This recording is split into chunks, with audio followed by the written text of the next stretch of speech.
Buen día, espero que se encuentren bien. Vamos a iniciar este encuentro dándole continuidad a lo que habían comenzado a trabajar esta semana. Recordarán que el tema central de esta semana es polinomios. Los habíamos definido, habíamos determinado cuál era su expresión general, como un caso particular de expresiones algebraicas. Habíamos recordado o intentado recordar juntos cómo se operaban entre polinomios, cómo se hacían las sumas, las multiplicaciones y los cocientes, y habíamos hecho prácticas relacionadas a estas operaciones. La idea de hoy es continuar avanzando con polinomios y con algunas características que pueden tener los polinomios cuando se empiezan a relacionar entre sí, más allá de las operaciones que hemos comenzado a ver hasta acá. Estas características son la divisibilidad y una acción que vamos a poder realizar con los polinomios, que es su factorización. Esos son los dos temas que vamos a tratar de encarar en el día de la fecha. Empecemos con divisibilidad de polinomios. Para poder recordar qué era esto de que dos polinomios sean divisibles o que uno sea divisor del otro, vamos a echar mano al mismo concepto, pero cuando lo aprendíamos allá hace tiempo, en matemática hace tiempo, cuando lo aprendíamos aplicados a números enteros. Es una idea bastante sencilla y la misma idea se va a después generalizar análogamente a polinomios, ¿no? Entonces, en el conjunto de los números enteros, decíamos que dos números enteros, A y B, eh, existiendo ellos y siendo enteros, vamos a decir que A divide a B si solo si existe un número K, también entero, tal que K por A es igual a B.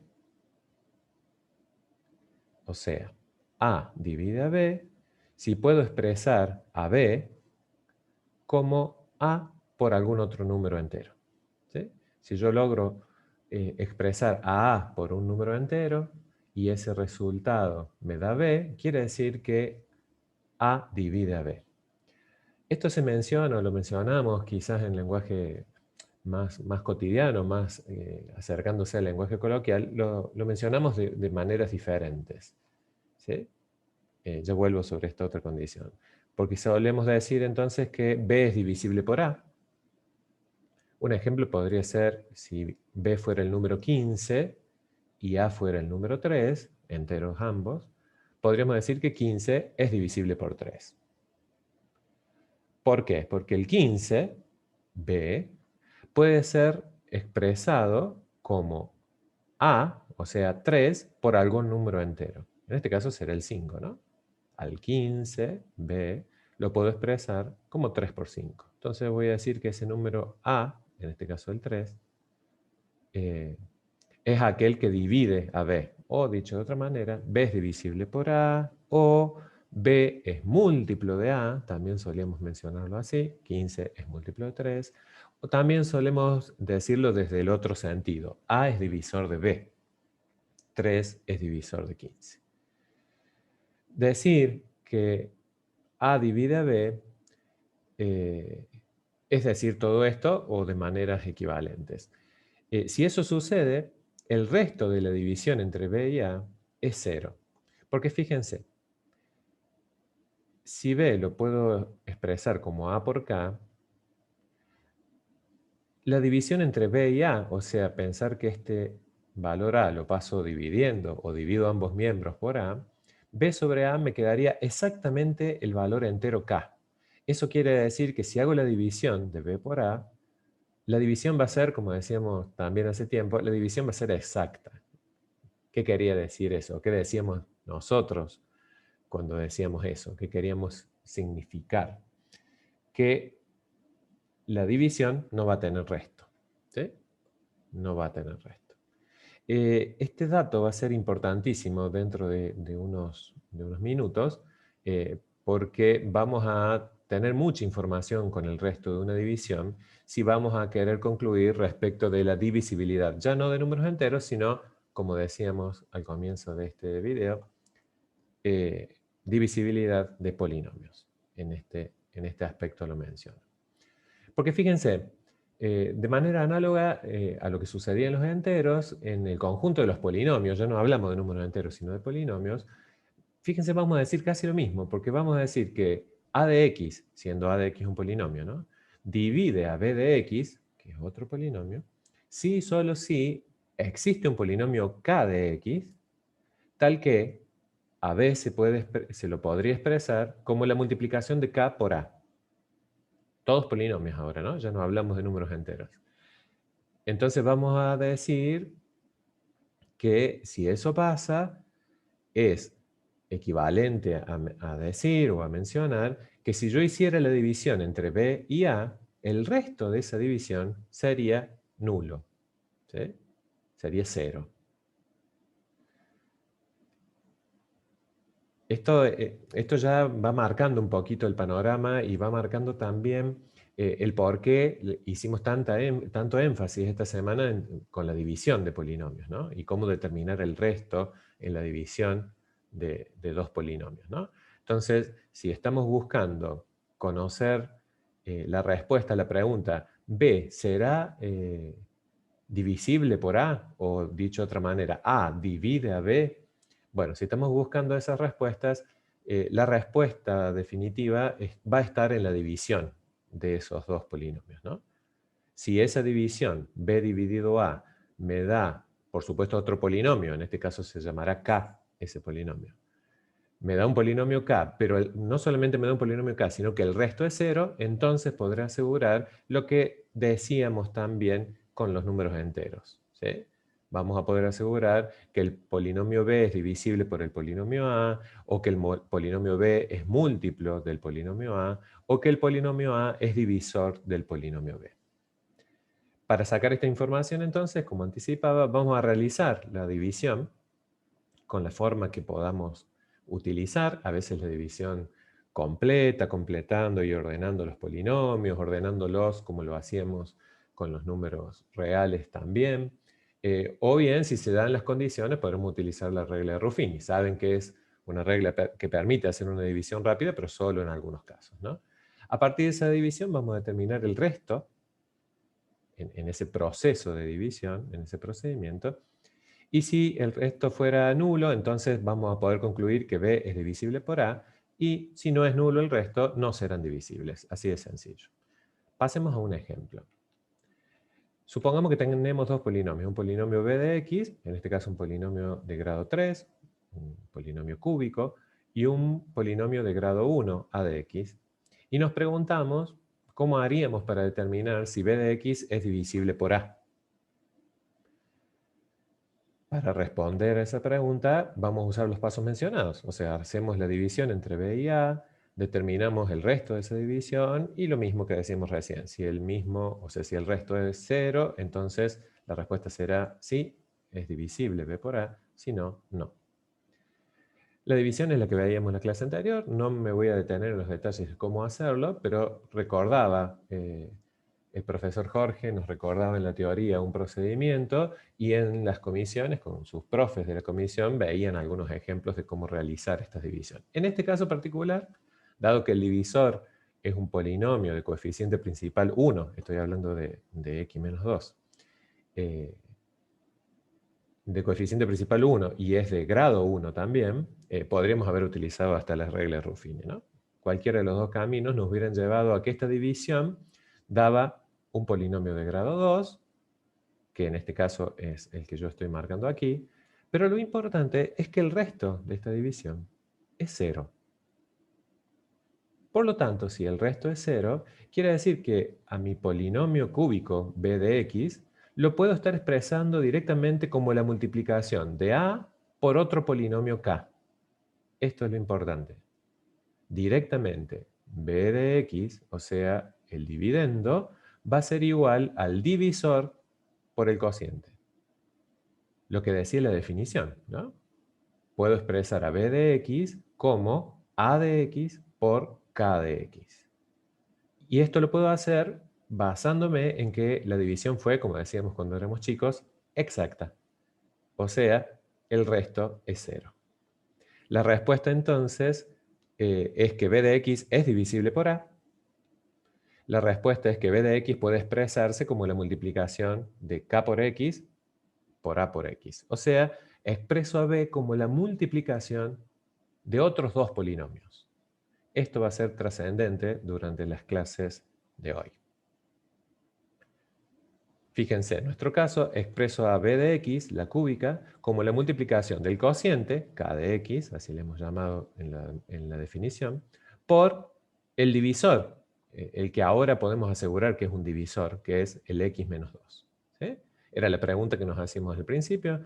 ¿Será b de x divisible por a de x? Sí, lo es. No solamente voy a poder decir que lo es, sino que también tengo como esta yapita, este corolario, este agregado.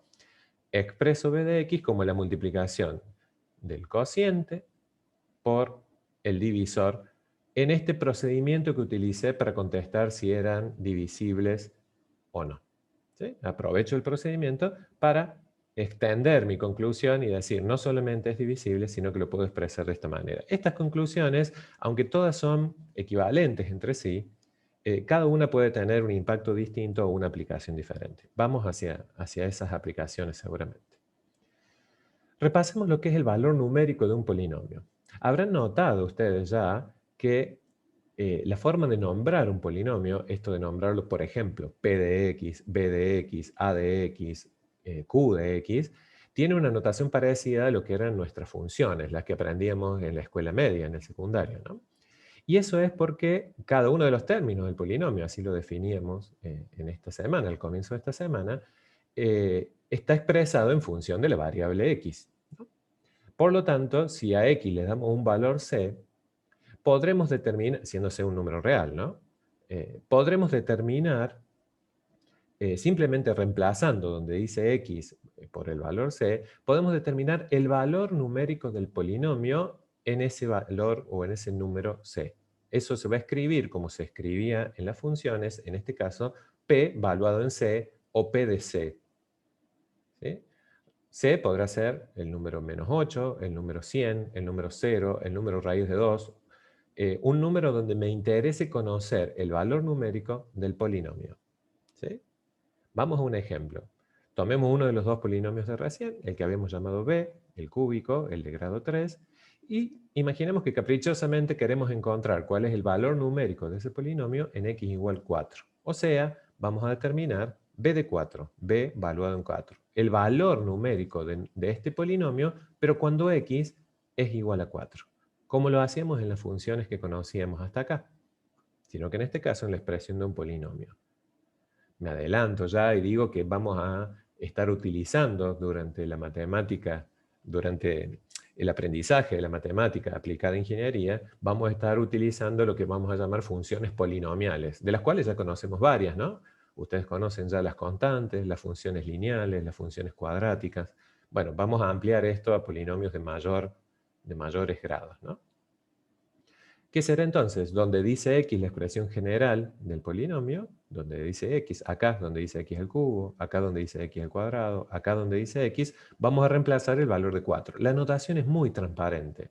Si antes decía b de x y aparecía la x en cada término, si ahora dice b de 4, donde decía x, vamos a reemplazar el 4. Y realizamos todas estas operaciones, ¿no? 3 por 4 al cubo, más 3 por 4 al cuadrado, etcétera, etcétera. Separamos por términos para saber qué operación hacemos primero, cuál después, y eso da como resultado 144. ¿Qué sería entonces 144? El valor numérico del polinomio b de x para cuando x toma el valor de 4. Si quisiéramos hacer lo mismo en x igual a 0, así de repetitivo va a ser el procedimiento, donde decía x ahora ponemos 0. ¿Sí? Entonces nos quedará 3 por 0 al cubo, más 3 por 0 al cuadrado, menos 30 por 0, más 24. Notarán que todos los términos que tienen x, y si elijo caprichosamente el valor de x igual a 0, todos los términos que tienen x, decía, se van a anular porque estarían multiplicando por 0. Entonces, el resultado en este caso es rapidísimo, porque sería el término independiente de este polinomio, ¿no? Es como encontrar la ordenada al origen cuando hacíamos esto en algunas funciones que conocemos. Probemos con otro valor. Supongamos que queremos encontrar el valor numérico del polinomio b de x en x igual a 2, el mismo procedimiento, nada nuevo, donde dice x ponemos 2, Entonces, en cada uno de los lugares donde aparecía la x en nuestro polinomio original, ahora aparecerá el 2.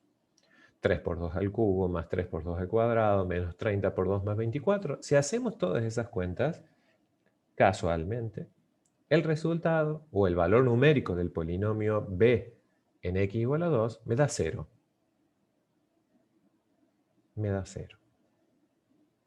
Casualmente, digo porque podría haber dado otro valor, este polinomio particularmente en 2 tiene un valor 0. ¿Qué quiere decir? Que acabamos de encontrar como un valor muy característico de un polinomio, que ya cuando se presentaron aquí las ecuaciones cuadráticas, se empezó a introducir este tema. Y acabamos de encontrar, casi, insisto, de casualidad, una de las raíces de este polinomio. Estamos hablando ahora de un polinomio de grado 3, ya no es de grado 2, pero el concepto es el mismo. Acabamos de encontrar, insisto, aleatoriamente, sin ningún procedimiento como puede ser la fórmula de una resolvente, en este caso fue aleatoriamente, acabamos de encontrar un valor real, en este caso el 2, que anula el polinomio. O sea que reemplazando o encontrando su valor numérico en 2, me da 0. ¿Sí? Eso ya lo empezamos a ver en ecuaciones de grado 2 o ecuaciones cuadráticas, y lo vamos a mantener y generalizar hoy a todos los polinomios, sea cual sea el grado. Esto de encontrar el valor numérico de un polinomio se asocia a un teorema que ustedes conocen o que han utilizado y casi van de la mano siempre con la regla de Ruffini, que era una regla para realizar algunas divisiones de polinomios, como lo vimos o lo vieron a principio de esta semana. ¿Qué decía el teorema del resto? Decía lo siguiente, lo leemos textual. El resto de la división de un polinomio p de x por otro de la forma x menos a es igual a p valuado, porque es un polinomio, en a. O sea, si estoy haciendo una división de un polinomio p por uno de la forma x menos algo, ¿sí? X menos 5, x menos menos 3, x menos raíz de 2, y puedo identificar cuál es este valor de a, sin hacer, fíjense, es poderoso lo que dice el teorema, porque dice, sin hacer la división, yo podría calcular el resto de esa división. Esto es maravilloso porque es una herramienta potente. Acuérdense que saber el resto de una división me permitía contestar la pregunta de si dos polinomios eran divisibles entre sí. Podría estar, en algunos casos, solamente cuando el divisor es de la forma x menos a, podría estar sabiendo cuál es el resto, utilizando este el teorema, simplemente evaluando el polinomio p de x en este valor de a. ¿Sí? Y de esa manera determino el resto de esa división sin hacerla. Esto es lo potente del teorema del resto. Sin hacer la división, puedo saber cuánto sería el resto de esa división. Dicho de otra manera, entonces, podré contestar a la pregunta que nos hacíamos en la primera parte de este video, de cuándo un polinomio es divisible por otro. Por supuesto que está restringido a algunas divisiones, ¿no? A divisiones que tengan un divisor de esta forma, x menos algún número. Cuando decimos x menos algún número, podría ser x menos un número negativo, o sea, se transformaría en x más algo también, ¿no? X menos algo o x más algo sería en todos los casos de divisores donde el teorema del resto es aplicable, ¿no? Entonces, imaginemos lo siguiente. Volvamos a nuestro ejemplo. Tenemos que dividir b de x dividido x menos 4. ¿Qué dice el teorema del resto? Valúa el numerador, en este caso, en el ejemplo nuestro, el numerador no se llama P, se llama B larga. Valúalo en A, en este caso A sería 4. ¿Sí? Y ese va a ser el resto de la división. Nosotros ya hicimos eso en el ejemplo. Valuamos en 4 el numerador de esta hipotética división, y eso nos dio 144. Entonces, pregunto, ¿cuál va a ser el resto? No sé cuánto de esa división, pero ¿cuánto será el resto? 144. ¿Sí? El resto de esa división es igual a 144. No el resultado de la división, sino el resto. No sé cuánto da la división, pero sé que el resto es 144. Uniéndolo con lo anterior, si el resto no da 0, entonces puedo decir, fíjense cómo vamos atando los temas uno con el otro, que x menos 4 entonces no va a ser divisor de b de x, porque para que sea divisor, ¿cuánto tendría que haber dado el resto? 0. ¿Sí? y no dio 0, dio 144. Probemos otra división. ¿Qué pasa si hacemos la división de b de x dividido x menos 0? Podríamos hacer todo el procedimiento, es posible, pero con el teorema del resto podemos decir que evaluando el numerador en 0, podemos conocer el valor del resto de esa división. No sé cuánto da la división, pero sé que el resto, porque lo hicimos acá recién, evaluar b en 0, daría 24. O sea, si yo hago b de x dividido x, no conozco el resultado, pero sé que no es una división exacta, va a tener resto distinto de 0. Por lo tanto, x no es un divisor de b de x. Como elegimos estratégicamente, ahora ya nos damos cuenta que no fue tanta casualidad esto de haber evaluado en 2, si hago b de x dividido x menos 2, el teorema del resto me dice, ¿querés saber cuánto vale el resto de esta división? Valúa el numerador en 2. Es lo que hicimos recién aquí, lo evaluamos en 2 y eso me dio 0. Concluimos entonces que el resto de esta división es 0 y una conclusión anexa entonces es lo que ya habíamos determinado hace un ratito. X menos 2 es un divisor de b de x.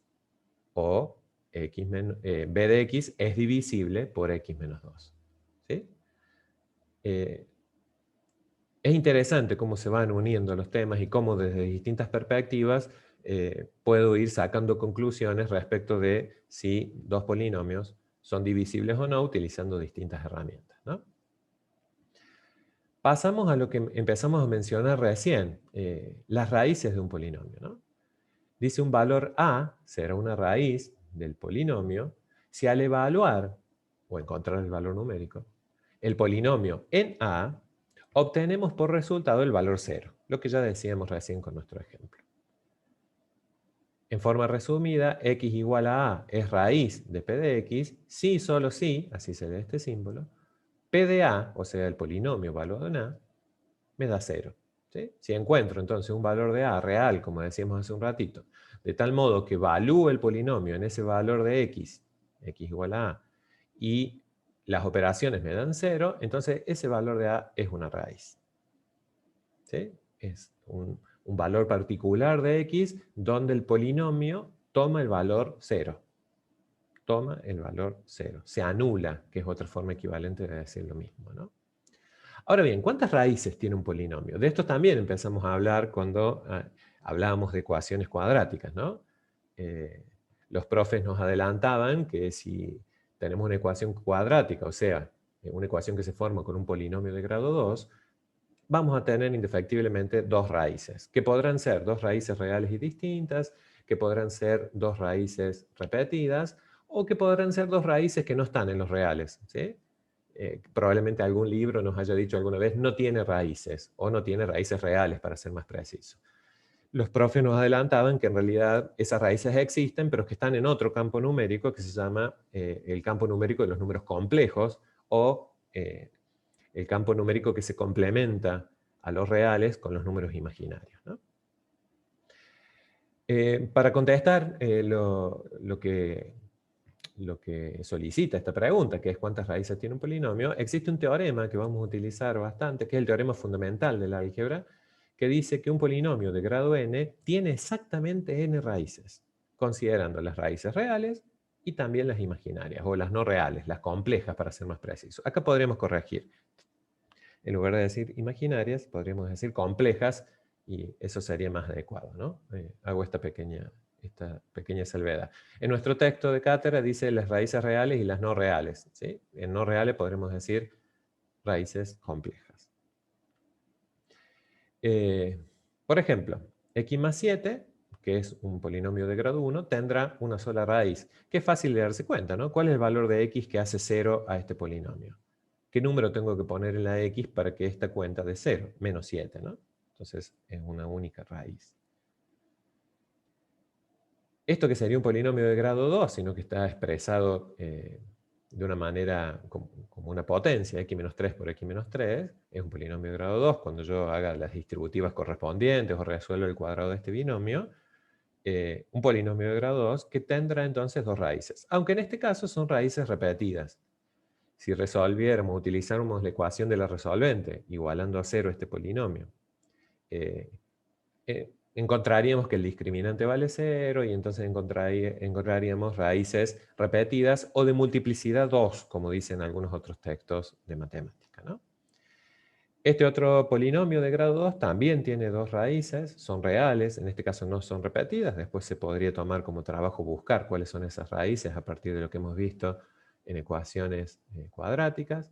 Acá tenemos otra cuadrática, otro polinomio de grado 2, que igualado a 0 no tiene raíces reales, pero podemos asegurar que tiene dos raíces imaginarias. ¿Sí? No las podremos encontrar en los números reales, pero si indagáramos en este otro campo numérico, que son los números complejos, algunos de ustedes ya han tenido alguna experiencia en este sentido, encontraríamos esas raíces. Esta cúbica, entonces, que notarán que es nuestro ejemplo con el que venimos trabajando, podremos asegurar que tiene tres raíces. No sabemos probablemente todavía de qué naturaleza, si son reales, si son repetidas o si hay un par de raíces imaginarias, pero podemos asegurar que tiene en total tres raíces, ¿no? Veremos si dentro de los reales la podremos encontrar a las tres o no. Bien, eso para dar respuesta entonces a cuántas raíces como máximo podemos estar encontrando, ¿sí? Como máximo vamos a poder encontrar el grado del polinomio. Un polinomio de grado 3 tendrá entonces como máximo tres raíces reales. Tiene tres raíces sí o sí, como máximo tres raíces reales. En el caso entonces de nuestro polinomio, recuerden que ya habíamos encontrado una raíz, ¿sí? Dijimos que el 2 era una de las raíces, en este caso tuvimos suerte, no es sencillo encontrar raíces, hay algún procedimiento que en el práctico seguramente van a abordar, hay algunas pistas, algunas pruebas, cuando los grados de los polinomios son mayores a 2, podemos hacer algún trabajo utilizando alguna regla, como la regla de Gauss, que ya será explicada en algún caso particular. Vayamos sumando conclusiones entonces a todo lo que hemos visto hasta acá. Como hemos encontrado que b de x tenía un divisor que era x menos 2, la pudimos expresar hace un ratito como k de x, o sea, un polinomio, por el divisor x menos 2. Eso es lo que hicimos al principio. Como x menos 2, como el x igual a 2 es una raíz, notarán que no es casual que en 2 nos haya dado el polinomio 0, porque fíjense, evaluemos esta multiplicación en 2. Esto va a ser 3 por 2 al cuadrado, más 9 por 2, menos 12, un número. Pero este factor es 2 menos 2, o sea, es 0. Entonces es fácil de ver, cuando está presentado como una multiplicación, es fácil de ver cuando uno de esos dos factores se hace 0. Es rápido de ver, ¿sí? Hacia eso vamos. Hacia qué ventajas tiene expresar b de x de otra manera. En el primer polinomio ya se habrán dado cuenta que el 3 es un factor común de los tres términos. Si saco factor común, me queda fácilmente identificable una cuadrática. Estaba identificada también antes, ¿no? Sino que los coeficientes de cada término eran un poquito más complejos. 3, 9 y menos 12. Acá son 1, 3 y menos 4. Nos enseñaban días atrás que a esta cuadrática la podíamos factorizar, decíamos. O sea, le encontramos las raíces.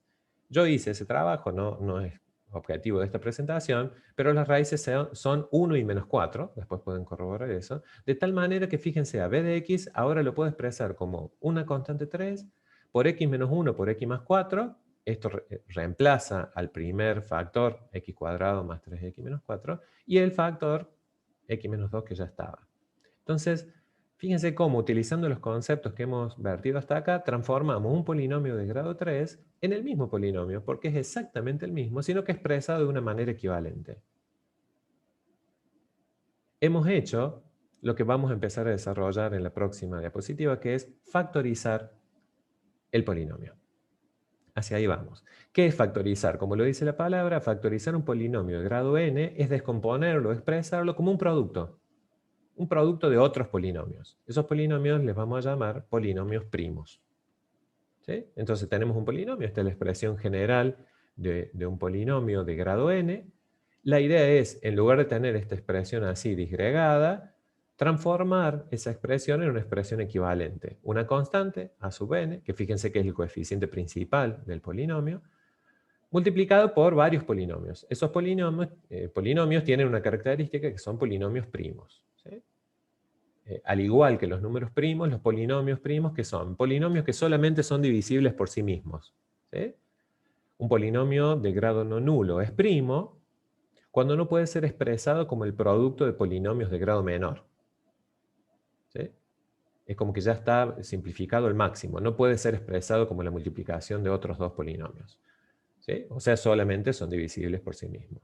Son primos únicamente los polinomios de grado 1, ya no puedo simplificar más un polinomio de grado 1, no lo puedo expresar como la multiplicación de dos polinomios de grado 0, ¿no? Porque sería como expresarlo como dos constantes, no aparecería la x. El polinomio de grado 1 ya es un polinomio primo, y los de grado 2 que no tengan raíces reales, ¿no? No lo puedo expresar como la multiplicación de dos polinomios de grado 1. Entonces, x más 7 es un polinomio primo, menos 3x más 5 es un polinomio primo, ambos son de grado 1. X cuadrado más 4 tiene raíces imaginarias, o sea, no tiene raíces en los reales, por decirlo de una manera, entonces es un polinomio ya irreductible, no lo puedo expresar como una multiplicación de dos polinomios de grado 1. Lo mismo con este que está acá, que créanme que tiene raíces en el campo de los complejos, de los números imaginarios o números complejos. Entonces, ¿cuál es la idea? Expresar a un polinomio como la multiplicación de otros. Eso tiene ventajas, tiene muchísimos usos en nuestra matemática y es lo que vamos a hacer repetidamente en varios temas a medida que vayamos avanzando en nuestra carrera de ingeniería. El caso particular de si tuviéramos un polinomio p de x de grado n, pero que tenga n raíces reales, o sea, n raíces todas reales, se podrá factorizar de una manera así particular, ¿sí? Como pasaba con las ecuaciones de segundo grado. Pasa lo mismo cuando el polinomio es de grado n. Una constante por x menos una raíz, por x menos la otra raíz, por x menos otra raíz, y así hasta las n raíces reales que tenga, insisto, este caso particular, ¿no? Estamos hablando de que un polinomio tiene n raíces reales. Cada uno de estos polinomios, x menos r1, x menos r2, puntos suspensivos, que quiere decir que puede haber más, x menos rn menos 1, x menos rn, son polinomios primos. Son polinomios primos, ¿sí? O sea, es un caso particular de una factorización. Acá está R1, R2 hasta Rn, son todas las raíces reales del polinomio Px, P de x, y A sub n, perdón, es el coeficiente principal del polinomio original, ¿no? O sea, la constante que multiplica a la x que está elevado a la mayor potencia. Eso es el coeficiente principal. Para ir terminando, la factorización de un polinomio, esto de, en nuestro ejemplo, ir, por ejemplo, de un polinomio de grado 3 a la multiplicación de una constante por tres polinomios de grado 1, tiene muchísimas aplicaciones en la matemática, ¿sí? Algunas de ellas las menciono simplemente, será muy aprovechable este procedimiento de factorizar que van a ver en casos del práctico, para simplificar factores comunes, cuando haya divisiones de polinomios y quiera simplificar expresiones, va a ser muy importante expresar algo que está expresado a partir de sumas, que en una división no podrían simplificarse esos términos, expresarlo como factores. Estos factores sí podrán ser simplificados si hay algunos de ellos en un numerador y otros equivalentes en un denominador. Será útil para determinar múltiplos comunes, en el caso que sumemos fracciones que tengan expresiones algebraicas, ¿no? Aquellos, ¿se acuerdan? El común divisor, que para ser determinado me solicitaba el mínimo común múltiplo entre expresiones algebraicas. Eso hace que sea necesario factorizar polinomios para lograrlo de una manera más eficiente, más rápida, más sencilla. Resolver ecuaciones polinómicas de cualquier grado, esto va a ser fundamental, una aplicación importantísima. Y cuando empecemos a pensar a los polinomios como expresiones de funciones polinómicas, nos va a permitir determinar los ceros de esas funciones, o sea, cuándo cruzan al eje X, si pensáramos en las gráficas de las funciones, cuándo son positivas, cuándo son negativas, y muchísimas más aplicaciones que surjan de cada una de estas, inclusive cuando analicemos funciones, por ejemplo, en la matemática de cálculo 1, que es una de las primeras materias que vamos a estar viendo durante el año en esta carrera que están iniciando. No hay más. Les agradezco muchísimo por la atención. Espero que tengan una hermosa clase trabajando con los prácticos que propongan los profes para estos temas. Muchísimas gracias por la atención.